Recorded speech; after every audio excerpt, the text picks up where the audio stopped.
Salmos 68, Salmos número 68, 6.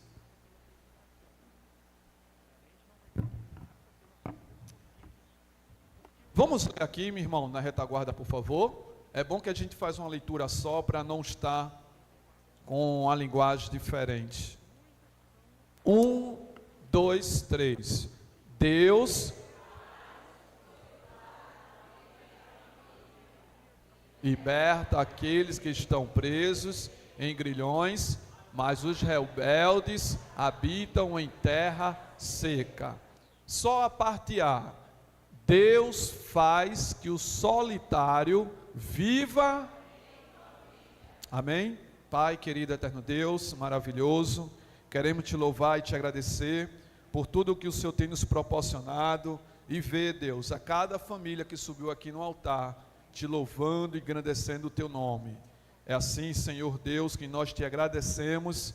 Continua falando conosco nessa noite, no nome de Jesus. E a igreja do Senhor diz: amém, irmãos? Capítulo 2, como é que está? Para que existe? Para que existe? Para que existe a família. Deus faz que o solitário viva em família, liberta aqueles que estão presos em grilhões, mas os rebeldes habitam em terra seca. Muitos que se casam nunca perguntaram. Vocês estão me acompanhando aí? Muitos que se casam nunca perguntaram: para que existe a família? Casam-se, trabalham, se esforçam, compram coisas, têm filhos, mas não sabem o porquê.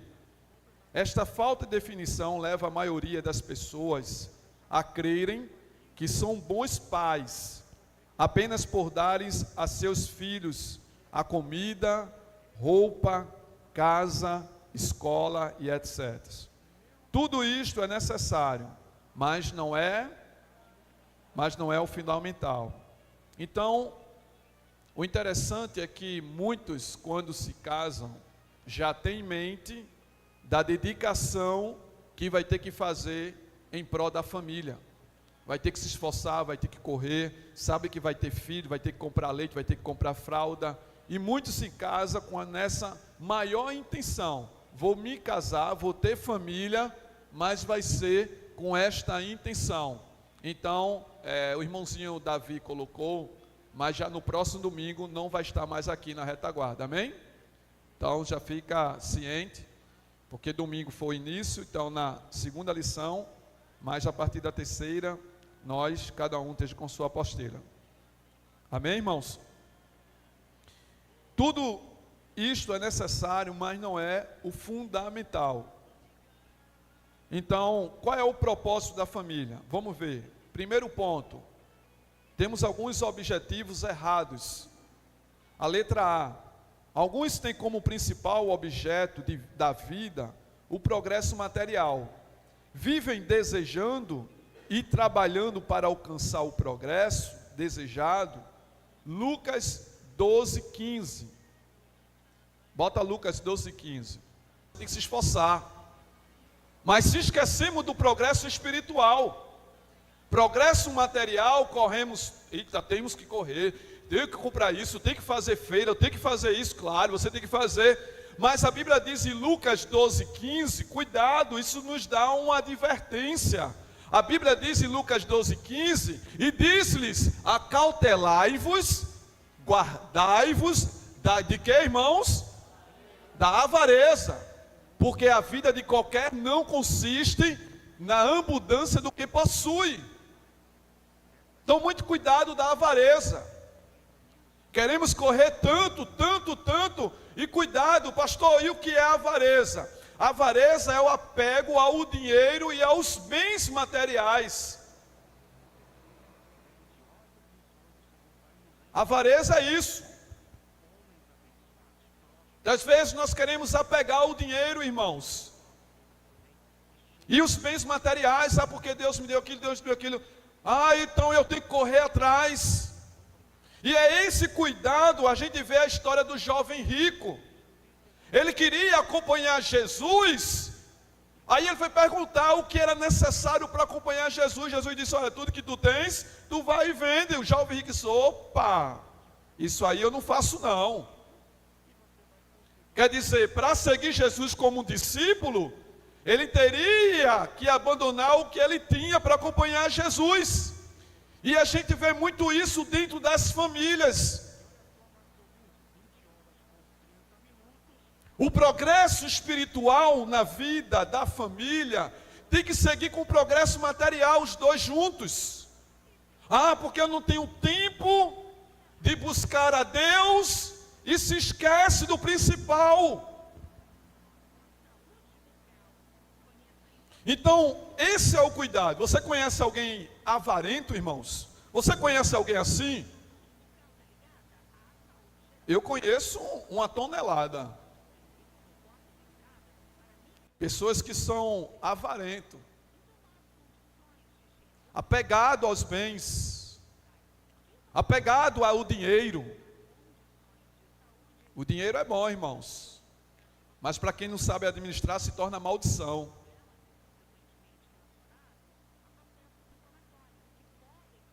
Tudo dele é trabalho. Tem que ter cuidado com isso. A sua família, a gente vai ver em outros tópicos, ela precisa de uma cobertura, ela precisa de um progresso espiritual na vida dela.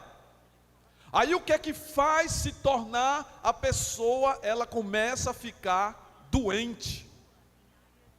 Por quê? A confiança dela está mais no recurso, no dinheiro, do que o próprio Deus.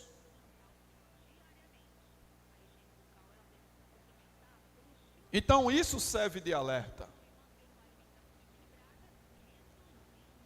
Sobre a avareza. A letra B, outros casam para ter felicidade pessoal. São egoístas e pensam só em receber e nunca em dar. Isso é interessante, dentro de uma família. Eu escuto quando eu estou ministrando ou celebrando o casamento, eu falo de alguns tópicos em relação a segurar um casamento, quando eu estou ministrando. E o interessante, uma das perguntas que eu faço, é em relação à felicidade. E muitos pensam e dizem assim: não, vou me casar porque vai ser uma bênção, eu vou ser feliz, e muitas vezes se esquecem. Você cobra, você quer, mas também você não quer dar. Você conhece alguém assim? Casados que estão aqui, geralmente é isso. Quer ver uma coisa simples? Muitas vezes minha filha, vem cá, diga, dá uma massagem aqui nos meus pés aqui. Ah, o meu também está doendo. Minha filha, eu estou com uma dor aqui nas costas, dá para você dar uma massagem? Eu também estou precisando de uma massagem.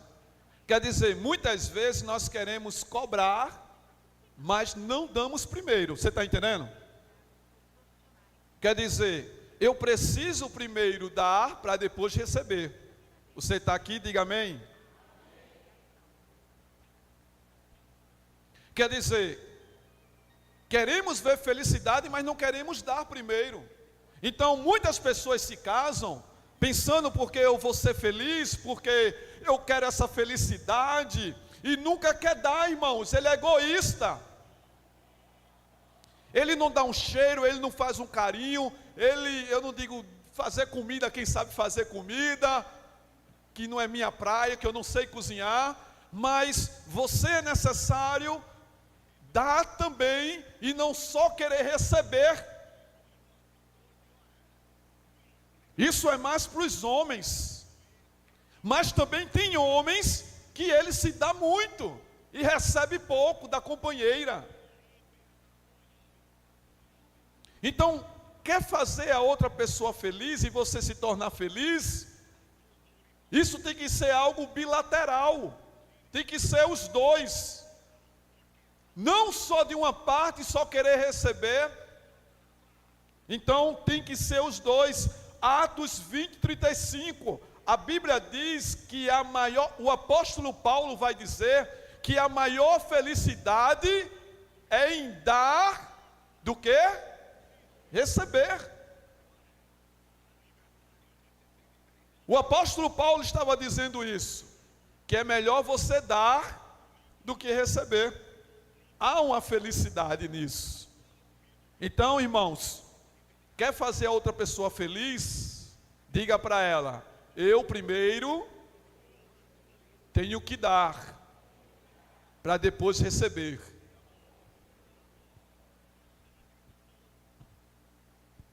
Querem ser servidos e não servem.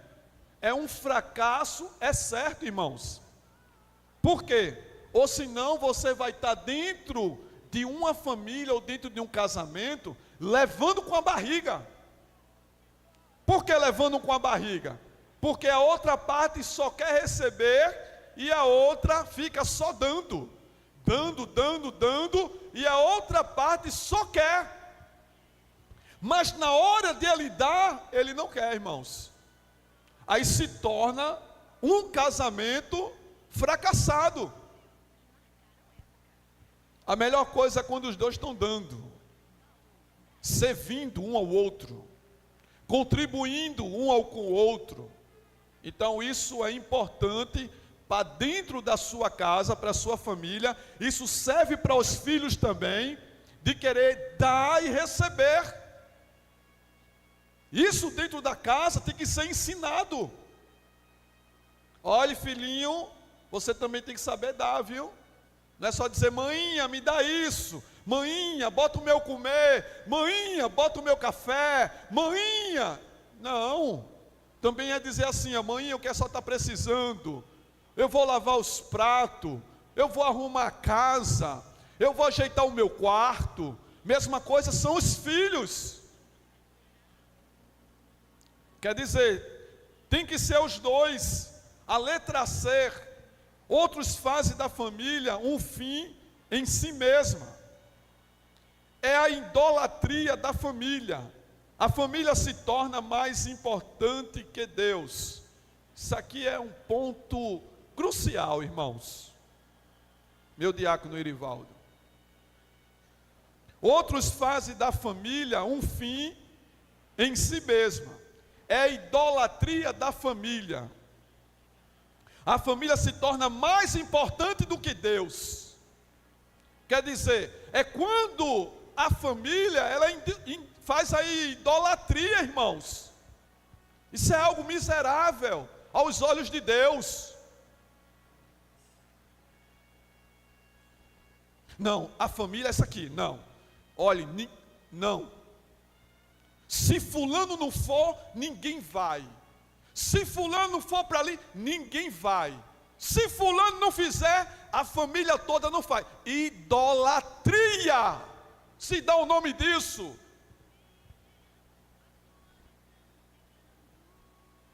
Se a família não for para tal canto, se um não for, ninguém vai. Tem que estar a família, todo mundo junto. A isso que acontece, idolatria. Se a família, se fulano for para a igreja buscar Cristo, também ninguém vai, fica todo mundo em casa. Isso está certo ou está errado? Isso está certo ou está errado? Idolatria é algo que Deus abomina. Se fulaninho não vai, não gosta, eu tenho que fazer a minha parte. Eu tenho que buscar a Deus. Se fulaninha quer ficar dentro de casa, assistindo filme, assistindo Netflix, se fulaninho quer ficar em casa, jogando no celular, rindo com o celular, ele fica em casa e eu vou buscar a Deus.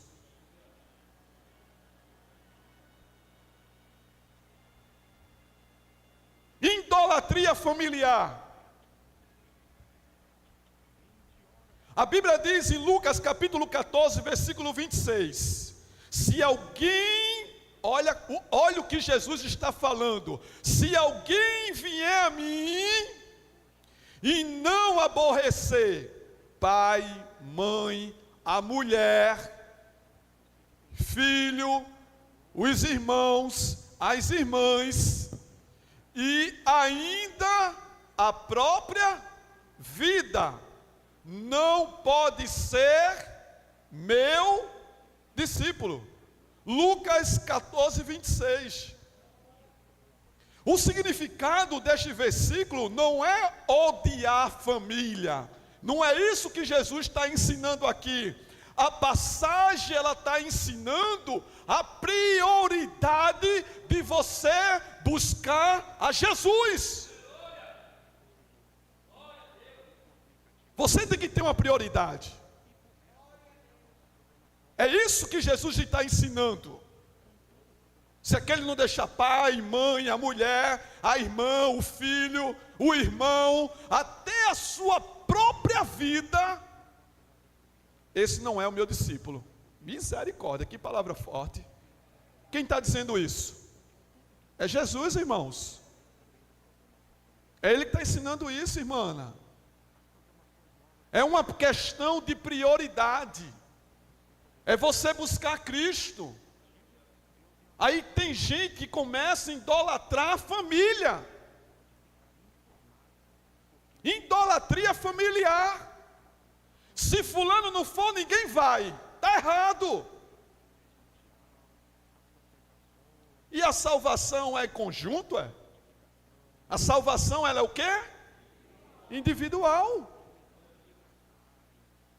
Agora, em casos de enfermidade, aí está certo, irmãos. Tem que dar o apoio. Mas esse negócio, se ninguém fizer da família, ninguém faz, está errado. Isso é idolatria. Cristo está nos ensinando primeiro buscar o seu reino. Buscai primeiro o meu reino e a minha, e as demais coisas vos serão acrescentados. Está aí. Letra D. Há aqueles que se casam para ter os benefícios da vida de família, tais como, olha aí, a alegria de viver em companhia, o dar e o receber afeto, o deleite das relações sexuais, a cobertura e proteção, a alegria de ter filhos. Todos estes benefícios são legítimos, mas não podemos fazer deles o objetivo e o propósito para a família. O que é que está querendo passar? Tudo isso é importante na família, mas o papel principal que Deus constituiu a sua família, que nós já vimos domingo, que desde o jardim do Éden, é para glorificar o nome dEle, exaltar o nome dEle. A prioridade da tua família é você dizer assim: eu e a minha casa, Atos 16, 31, servimos ao Senhor. Essa prioridade é você reunir a sua família e estar com o objetivo e o propósito de buscar Cristo, de adorar o seu nome. Foi para isso que Cristo, ou Deus, constituiu Adão e Eva.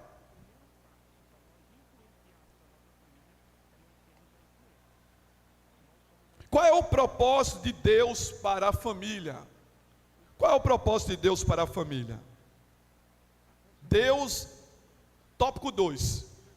Deus é o criador da família. Ele é o dono da família. Posso ouvir um amém com isso? Ele é o dono da família. A família existe para Ele. Posso escutar outro amém? Ele tem um propósito para a família. Posso escutar outro amém? Romanos 11:36. O que é que diz Romanos 11:36? Porque dele, por meio dele, para ele, são todas as coisas. A ele, pois, a glória eterna. Amém? Então está aí, irmão, a resposta.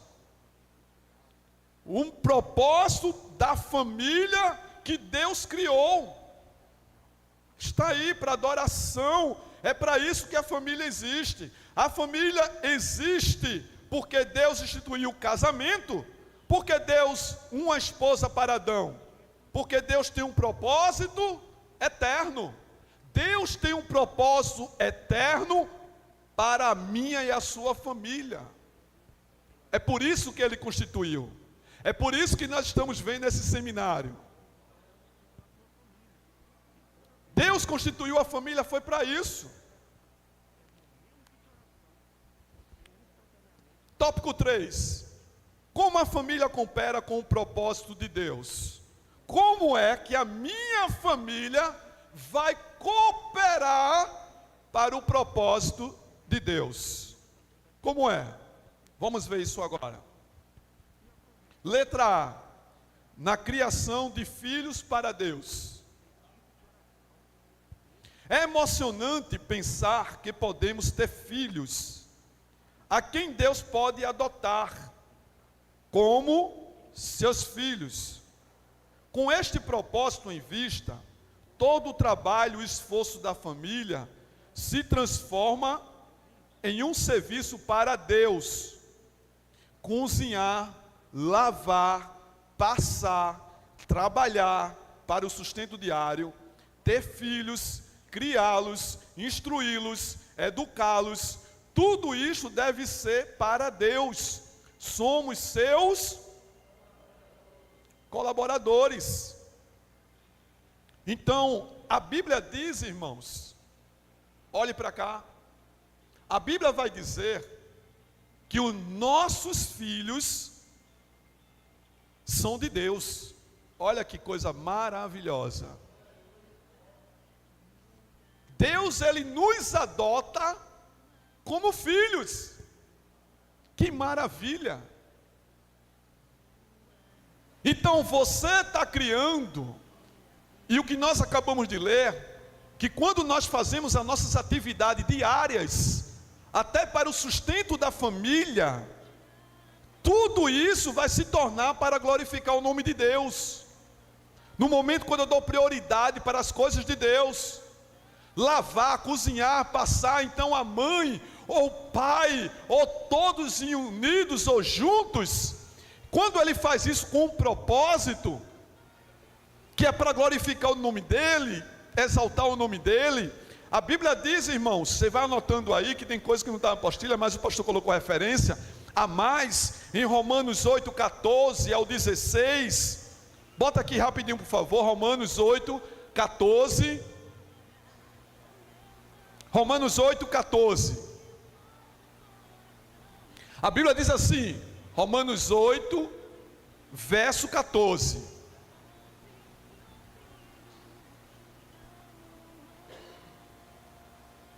porque todos que são guiados pelo Espírito, porque todos os que são guiados pelo Espírito de Deus, esses são filhos de Deus. Verso 15, porque não recebeste o espírito de escravidão para outras vezes, estardes em temor, mas recebeste o espírito de adoção de filhos, pelo qual clamamos, Abba Pai.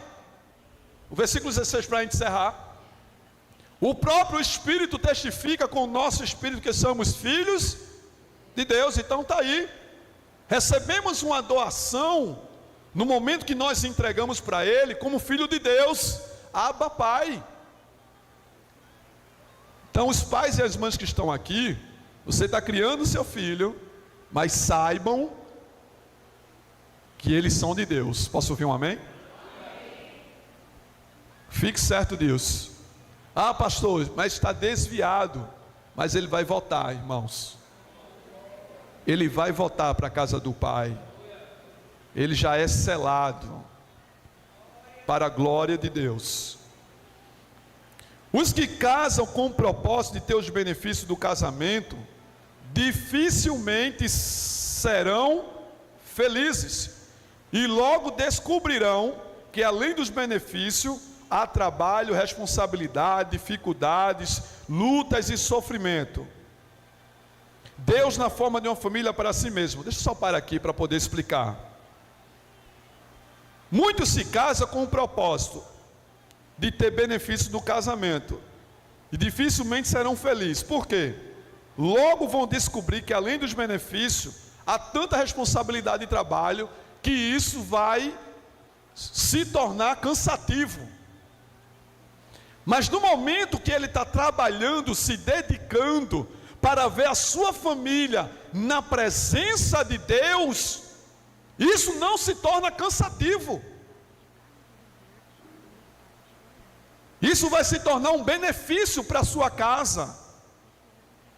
Isso vai lhe trazer alegria, vai lhe trazer paz.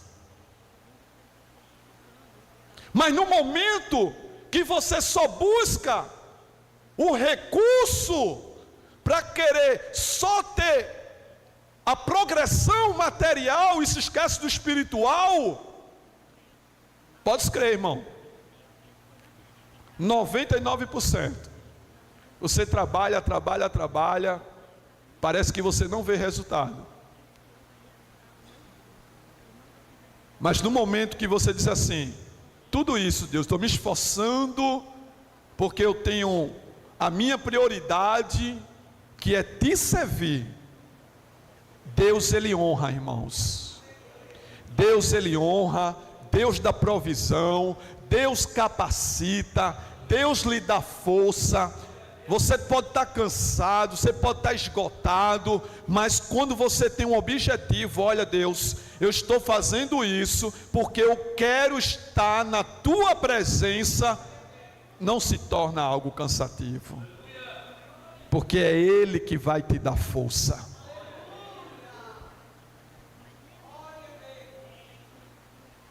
Irmão, porque não é fácil não. A gente tira uma conclusão dia de hoje, quarta-feira. Muitos vieram já diretamente do seu trabalho. Eu sou um deles. Eu não sou integral no ministério ainda. Eu creio que um dia ser. Mas você acha que não é cansativo não? É. Para você ainda vir para cá.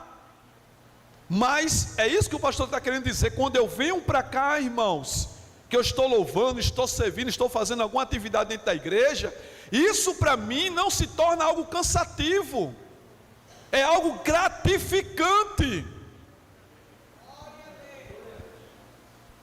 porque isso está trazendo benefício para a minha alma, está trazendo benefício para a minha família, para a minha casa. Agora, no momento que eu só faço aquilo para o homem e se esqueço das coisas de Deus, se torna cansativo. Pode ficar certo que o pastor está falando. Tem vezes que eu digo, meu Deus do céu, só misericórdia. Irmãos, antes de vir, eu cheguei no sofá e disse, minha filha, eu vou descansar 10 minutos. Deitei no sofá, liguei o ventilador. 10 minutos, irmãos. Di um pinote, fui para o chuveiro, troquei de roupa. Quer dizer, é algo cansativo, irmãos. Mas não, eu vou para a casa de Deus. A recompensa, diga para o seu irmão, quando você tem um propósito, pode falar mais alto, irmãos, diga assim, quando você tem um propósito, tem recompensa. É cansativo ou não é, irmã?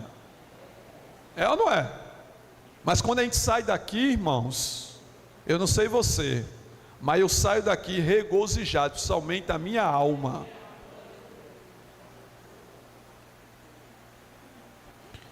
Então Deus não forma uma família para si mesmo, às custas da nossa felicidade.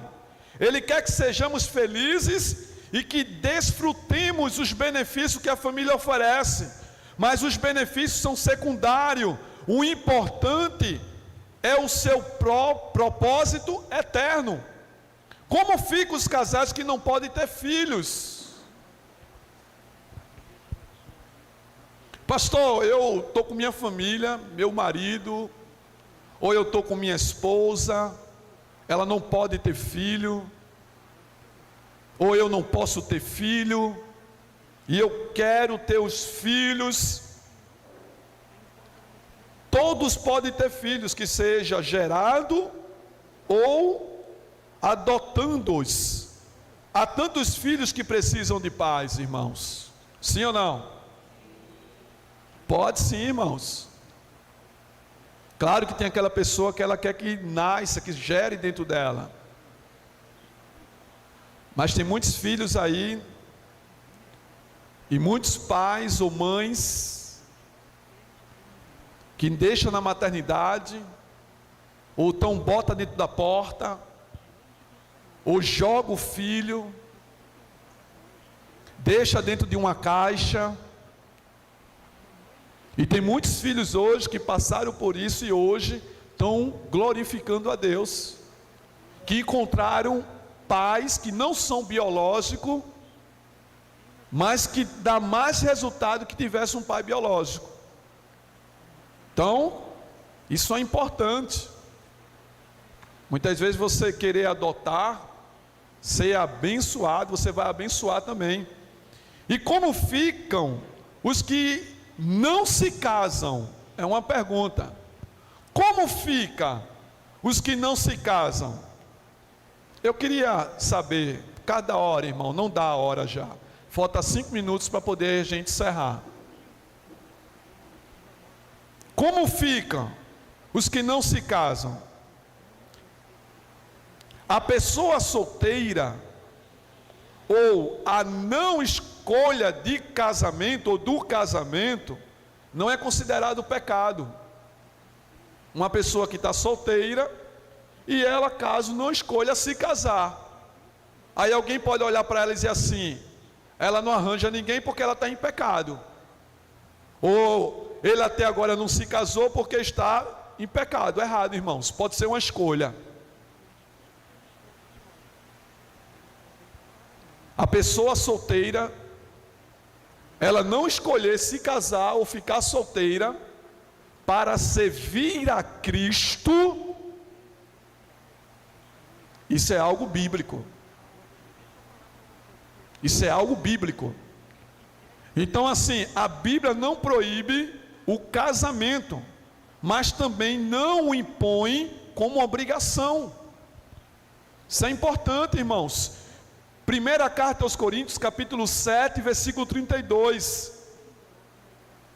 Paulo vai expressar a sua opinião, que é melhor ficar solteiro, ou a pessoa que está viúva, para melhor servir a Deus.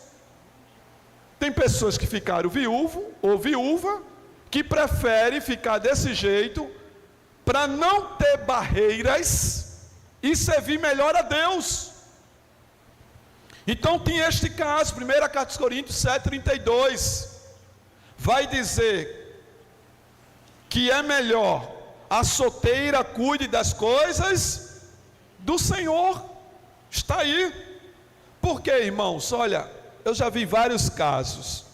Tem uma pessoa que muitas vezes ele é solteiro, ela é solteira, ela é tão dedicada para servir as coisas de Deus, que parece que quando se casa, se torna uma barreira.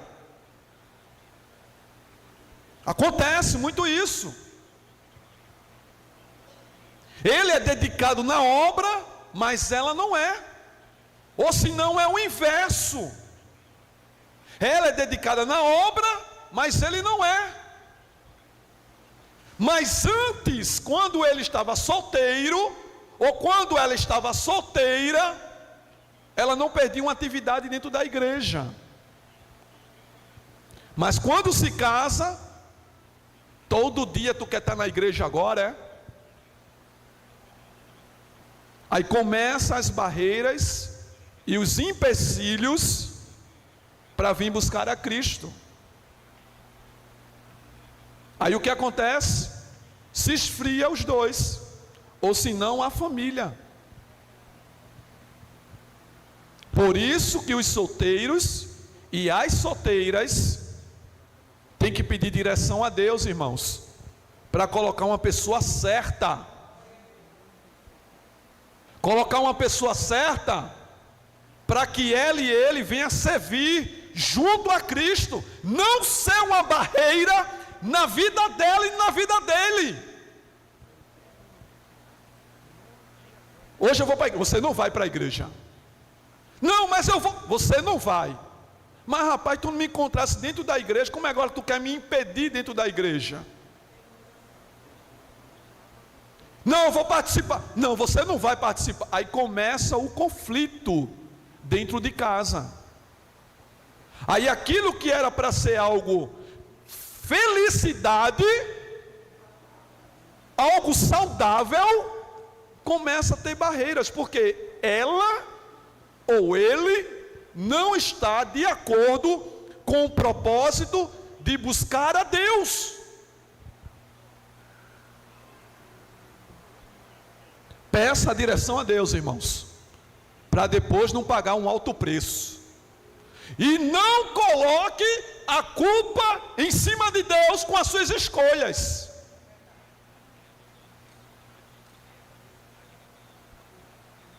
Não coloque. Seja madura ou seja maduro com as suas escolhas. Letra B, na formação e desenvolvimento do ser humano. A convivência familiar nos coloca nas circunstâncias ideais para o nosso aperfeiçoamento. É na família que se forma o nosso caráter. Nela aprendemos a praticar. Vamos repetir? Vamos ler? Nela aprendemos a praticar o quê? Vamos, irmãos, vocês estão com a apostila ou não? Nela aprendemos a praticar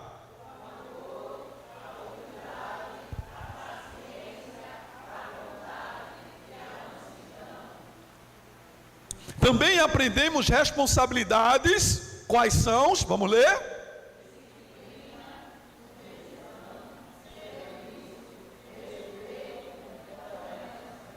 Assim como aprendemos o quê?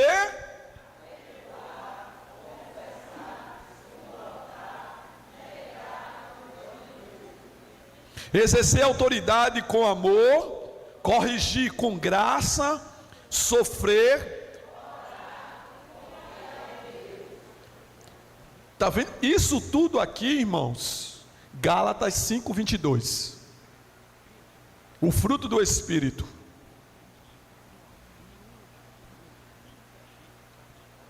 Então, na sua família, para se tornar um caráter com tudo isso, você tem que buscar isso com ela. Você tem que adquirir. Não é a igreja que vai ensinar isso. É você com a sua família. O lar é a escola de formação, tanto para os pais, quanto para os filhos. Deus vai utilizar a convivência familiar, mais do que qualquer outra coisa, para transformar o nosso caráter à semelhança de Jesus Cristo. Romanos 8, 28 e 29. Letra C, para a gente terminar. Como base para o crescimento e a edificação da igreja, isto acontece quando abrimos os nossos lares para que os perdidos possam encontrar a vida de Cristo e o ensino da palavra de Deus. Isto é Salmo 128. Bem-aventurado aquele que teme ao Senhor e anda nos seus caminhos. Do trabalho de tuas mãos comerás, feliz serás, e tudo te irá. Tua esposa no interior de tua casa serão como a videira frutífera, teus filhos como rebentos da oliveira, a roda da tua mesa. Eis como será abençoada o homem que teme ao Senhor. O Senhor te abençoe desde Sião, para que veja a prosperidade de Jerusalém durante os dias de tua vida. Vejais os filhos de teus filhos e paz sobre Israel. Isso é a base da tua casa. Bem-aventurado aquele que teme ao Senhor e anda nos seus caminhos. Amém, irmãos? Vamos repetir essa frase todo mundo junto. Fazer alguém feliz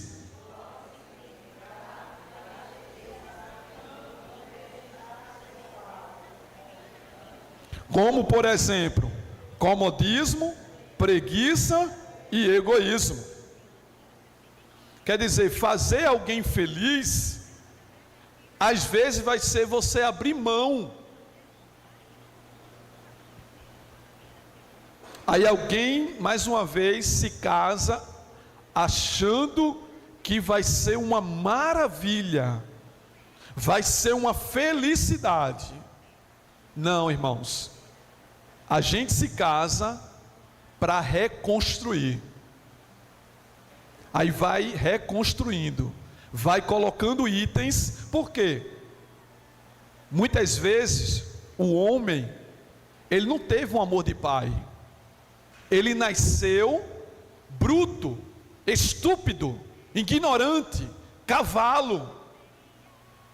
Então aquilo que ele nasceu, ele aprendeu. Ele vai pegar toda aquela bagagem e vai colocar no seu casamento também. É a mesma coisa. Se o pai ensinou a ele do que é se prostituir, do que é beber, do que é fumar, do que é se drogar, o filho vai nascer também inspirado naquilo. Mesma coisa é a mulher. Se a mulher, ela não tem coragem de cozinhar, é preguiçosa, a casa é uma bagunça, ela não limpa, ela não cuida, quem está vendo aquilo, que são os filhos, vai aprender. Então muitas vezes vai ser necessário eu e você abrir mão de algo para alguém ser feliz. Isso é dentro da tua casa. Você sabe que sua esposa não tem o hábito de fazer isso, irmãos. Ou é o inverso, muitas vezes ele não tem um costume. Aí você vai viver o tempo todo em briga, em tempestade, em contendas, em gritaria. Aí muitas vezes vai ser necessário você calar a sua boca. Quer dizer, às vezes abrir mão, porque é muito bom, irmãos, você está dentro da sua casa com um ambiente de paz, sim ou não? Como é bom saber que eu vou sair daqui da igreja e vou para o meu lugar de descanso, de paz. Saber que a minha esposa, ela já fez uma janta. Ajude, Senhor.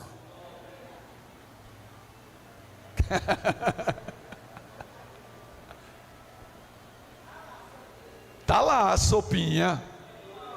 Olha aí. Mas saber que o varão, quando chegar, vai lavar os pratos.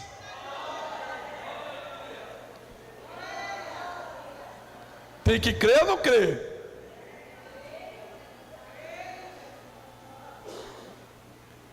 Saber que o varão vai ajudar, irmãos. Mas não. Muitas vezes só é lapada, estupidez. Aí o ambiente se torna lugar de brigas, guerras. Briga, não tem paz. Então, hoje, o capítulo dessa lição é para falar o que é uma família, irmãos. A família é você estar em concordância, a felicidade de você ter tudo isso que foi falado aqui. Esse é o papel de uma família.